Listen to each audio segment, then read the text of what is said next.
Salut tout le monde, bienvenue sur les briques de Lumpy. On se retrouve aujourd'hui pour de l'actu et pas n'importe quelle actu parce que j'ai déniché des petites perles qui sont super cool, hein, en provenance bien entendu de la brique danoise. On y va tout de suite. Hop, c'est parti. Je ne sais pas si vous l'avez vu, ce fameux set Lego Mario Kart. C'est un set collector, enfin pour moi c'est du collector parce qu'il est quand même énorme. Donc c'est un kart composé de 1972 pièces. Il est vraiment hyper fat. C'est une figurine articulée de Mario, tête et bras. Donc ne vous attendez pas à articuler le reste, hein. Vous ne pourrez certainement pas sortir Mario du kart. Accompagné donc de son kart, de l'univers Mario Kart. Voici la bête. On est sur 22 cm de haut et sur 32 cm de long pour 19 cm de large. Alors en soi, ça fait une belle pièce, mais en gros 30 cm c'est ça, hein. Ça c'est un truc pour découper du papier. Sachant que on va dire que la règle au milieu là c'est 25. Je pense qu'on est 30 cm, on va dire que c'est ça. Voilà. Ça fait une belle pièce. Clairement, hein, ça fait une belle pièce à mettre sur une étagère pour faire un ramasse-poussière. Encore une fois, parce que les Lego, hein, par définition, je pense que c'est du ramasse-poussière. Soyons clairs là-dessus. Je pense que dans une vitrine, ça fait quand même une très belle pièce. Est-ce qu'elle n'aurait pas mérité de faire peut-être 5 cm de plus? Je ne sais pas.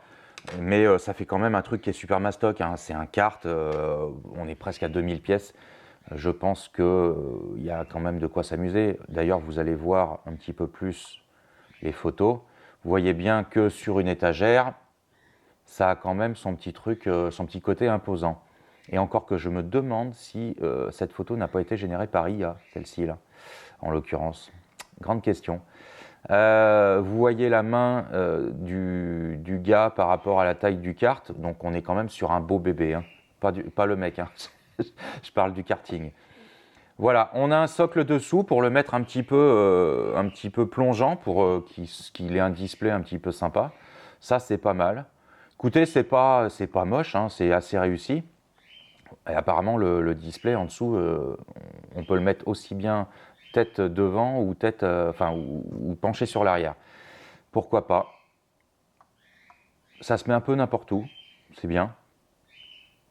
Vous allez certainement retrouver des pièces que vous connaissez déjà si vous êtes amateur de pièces Mario. On est on est quand même sur un gros bébé, hein. Ça ressemble un petit peu presque à du technique caréné. Voilà, avec sa petite moustache. C'est une réussite, c'est une réussite. Est-ce que ça peut devenir un set collector? Parce que je sais qu'il y en a qui spéculent sur ce genre de set. Est-ce que ça peut devenir un set collector? Je pense que pour le prix qui est donc, sauf erreur, de 149 €, ça peut peut-être mériter, si vous avez un peu de rond de côté, d'en prendre un pour vous à monter, puis d'en mettre un de côté que vous pourrez peut-être échanger un peu plus tard quand celui-ci sera sorti du marché. Voilà, allez, on passe à la suite. Ça, c'était pour Mario Kart. Lego, on le savait, c'est le plus gros fabricant du monde de pneus. On est quand même sur 300 millions d'unités de pneus fabriquées chaque année par Lego. C'est assez rigolo, hein, par rapport aux zones constructeurs de pneus réels. Pour le coup, j'ai la pub qui n'arrête pas de se lancer, il va falloir que je la coupe. Voilà. Pour le coup, 300 millions d'unités, il va falloir faire quelque chose au niveau de l'écologie. Et donc Lego a déjà commencé à travailler là-dessus. Et ils arrivent quand même à avoir 30% de matériaux recyclés pour fabriquer ces pneus. Bonne nouvelle. Bon, écoutez, au moins il y a une volonté de la part de la brique danoise d'aller vers le mieux. Et c'est pas plus mal. Bon, ça c'était la petite news. J'ai trouvé ça sympa aussi. Lactalis qui s'aide d'une maquette d'usine en Lego pour déjouer les attaques informatiques. Donc en fait, c'est des maquettes qui servent à former leur personnel. C'est quand même incroyable d'en arriver là. C'est-à-dire que les gens, tu peux plus leur montrer des images, tu peux plus leur expliquer de vive voix ce qu'il faut faire et ne pas faire dans une société au niveau de la protection des données et des protections de connexion Internet et de choses comme ça. Tu es obligé de leur montrer par la pratique. Alors pourquoi? Parce qu'il y a des gens qui sont visuels, il y en a qui sont auditifs et il y en a qui sont kinesthésiques.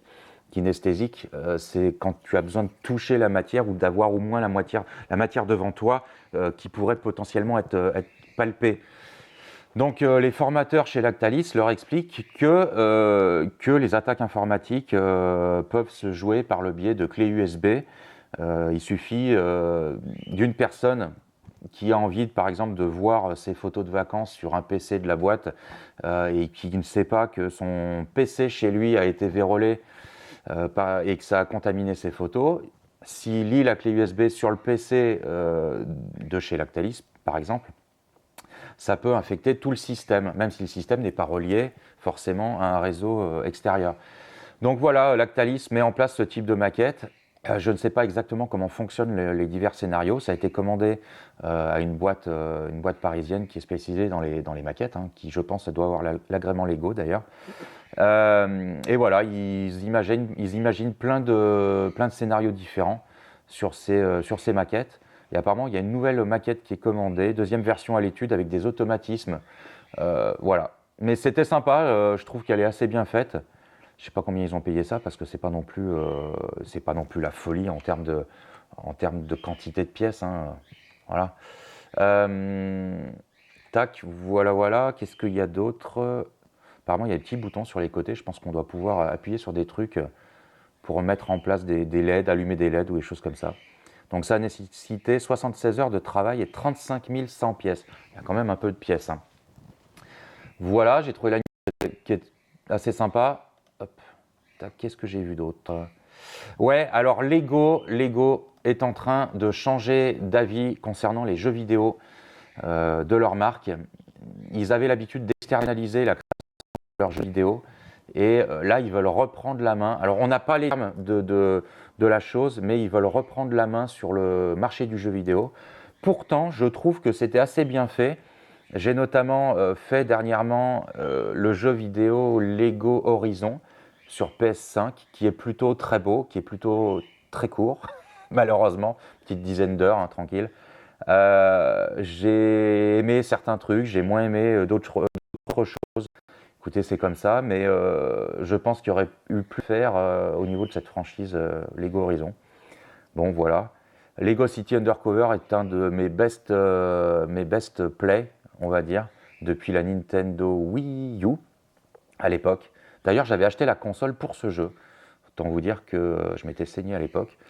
Et au final, ouais, je ne l'ai pas regretté parce qu'on était sur un GTA Lego qui était vraiment cool. Donc, à voir ce que ça va donner. Je reviendrai dessus quand on en saura un peu plus. Mais j'aimerais voir si les prochains développements de jeux Lego vont pour le coup être faits par Lego eux-mêmes ou encore vont encore faire appel à des éditeurs tiers. Et je termine par ça. En fait, nous engraissons, hein, soyons clairs, à la société Lego. Les briques en plastique de Lego ont rapporté 1,8 milliard d'euros aux fabricants. Je crois qu'ils ont une croissance encore à 2 chiffres. J'aime pas parler politique, mais le directeur de Lego a annoncé il y a peu que l'augmentation des taxes aux États-Unis sous la nouvelle administration ne lui faisait pas peur et l'empêchait pas de dormir. Il a répondu comme ça. Alors oui, effectivement, parce qu'ils ont bien compris que... non, c'est une hausse de 5% du bénéfice net. Bref, Lego a bien compris que de toute façon, ça s'orientait très clairement vers une clientèle qui a clairement les moyens, hein. Donc voilà, et il y a une clientèle qui n'a pas les moyens, mais qui se donne les moyens d'acheter des choses et qui parfois se met dans le rouge. Et ça, c'est pas cool, pas cool, pas cool. J'aimerais que Lego peut-être lève un petit peu le pied sur le nombre de choses qui sont sorties chaque année. Parce que malheureusement, si on veut tout prendre, il faut quand même avoir un sacré portefeuille. Dites-moi en commentaire d'ailleurs ce que vous en pensez de ça. Mais clairement, ça cogne. J'espère que cette petite news rapide vous auront plu. On se dit à très bientôt pour de prochaines actus. Et si vous avez envie de parler d'un sujet particulier ou que je donne mon avis, qui n'est que mon avis d'ailleurs, sur des trucs particuliers provenant de la brique danoise, n'hésitez pas à me le dire en commentaire. Il est à savoir que le T-Rex que j'avais présenté il y a quelque temps, qui fait 1 mètre de long, est désormais disponible sur le shop Lego pour la modique somme de 249 €. J'ai mal, mais voilà. Hein, allez, à très vite sur le monde, à très vite sur les briques de Lumpy. Tchuss!